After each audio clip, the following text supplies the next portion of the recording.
Right, earlier on in the show, we asked you for your calls on family feuds and loosely and feuds. I said, do you know, it's the teeth. It's just been a long day. It's been a long weekend, Lucy. It really has. Freudian. Lucy Beresford is standing by. So let's get straight into it, Lucy. Ellie's on the line. Hi, Ellie. Hello. Morning, Ellie. Thanks so much for calling in. Ellie, you're having some trouble with your parents disciplining your children. Tell us what's going on. Yeah, so my daughter has entered the lovely stage of terrible twos. And so me and my husband have sat down and we've sort of established how we want to tackle it with our ground rules and sort of discipline. But grandparents just seem to be sort of disregarding that and just making up their own rules and kind of undermining what we're saying. And it's just, I don't really know. We've had a conversation and just said, like, this is what we want to do and this is how we'd like you to tackle it. And it's just it being ignored. So I don't really know how else to say it without creating an argument. This happens all the time, doesn't it? It does happen all the time. And the really unfortunate thing is that there's not going to be that much you can do about it, because obviously what you're talking to me about is the ground rules that your in-laws and your parents are setting in their respective homes. So you've got the ground rules in your own home, which are going to be slightly different to someone else's house. And you're going to bump up against this all the way through raising your child. You're not going to be able to control how the school conducts things. When your child goes for play dates, you're not going to be able to control the environment that they're going to be in with those play dates. So this is your first opportunity to start to let go of the idea that you can control everything. Now, that might be very scary because your child is going through this terrible twos and they really are very stressful. And my heart goes out to you, but of course it doesn't last forever. That's the best thing.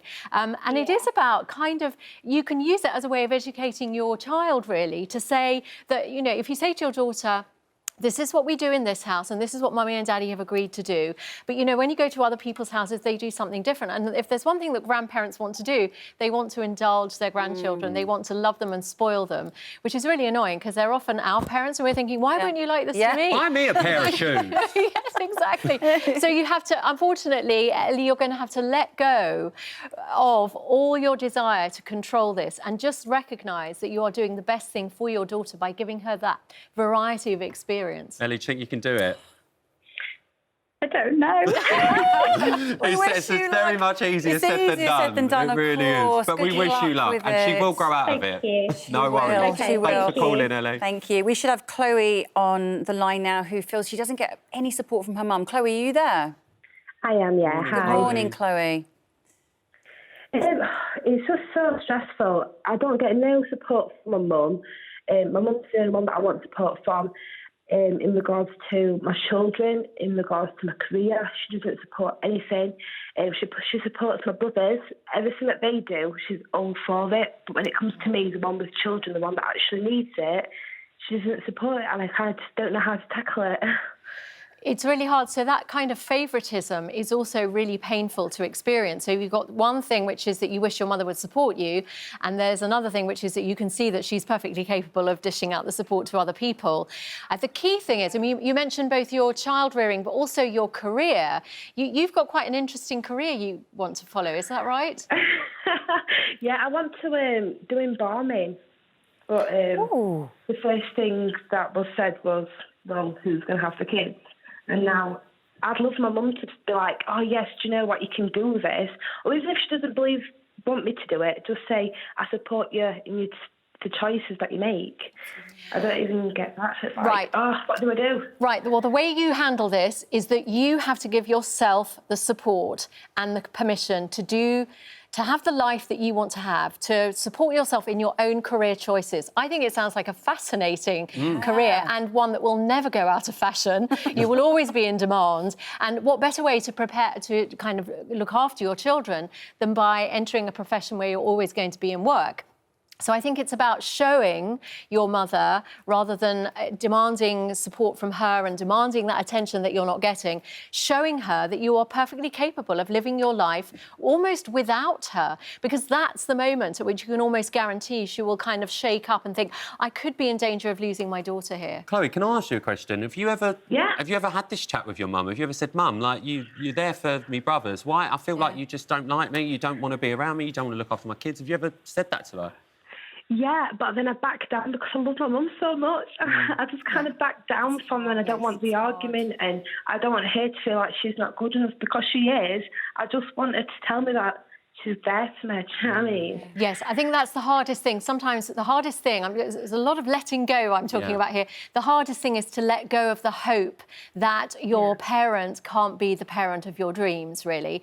And it's very disappointing. It's really hard. But in a way, that will make all of your successes all the more sweeter, knowing that you've achieved them on your own terms.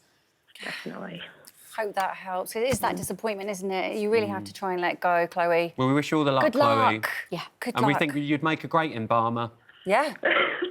Go for it. I mean, I would say I'd like to see you at work sometime soon, but fingers crossed we won't. Thanks, Chloe. Got a message from Sandra here. Sandra says, my stepfather died 8 years ago, and since then my family have pushed me out. My mother died last week, and my younger brother and I have been pushed out of making arrangements for her funeral. I wasn't even allowed to pick up the death certificate, even though I lived down the road from where my mum lived. I just want the family to come together at my mother's funeral. How should I approach this? One thing I was thinking about was the funeral directors. What role are they playing in this process? Because at some point, you know, everything is going to be focused on the funeral directors and the arrangements. So I wonder whether it's worth having a conversation with them privately, explain the situation. And I'm sure we've all been in that situation where we've had conversations with funeral directors. They're very welcoming, they're very understanding of the family tensions that can often flare up around bereavement.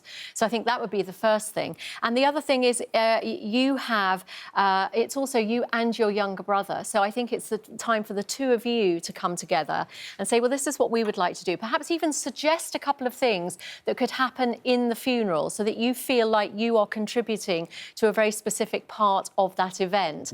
Because everyone is going to be competing for time and kind of notoriety within that event. If you choose a hymn or you choose a reading, you don't have to be in charge of everything. Just try to make some little inroad in that. Yeah, they are. And then after the funeral, then it doesn't really matter what happens. Like you say, the funeral directors, they're amazing. Yeah, they're so they good, are. and Well, they they're deal very with, skilled. you know, two halves of a family at most times They're very as well. skilled It's very at that, common. actually, very It is. therapeutic. Thank Lucy, you, thank you so much. Amazing. Thanks so Thank you. much. Right, still to come, from an overnight glow to an instant tan in literally minutes. We're going to be looking at the best fake tans on the market. That's all coming up. It's my dream right after this break.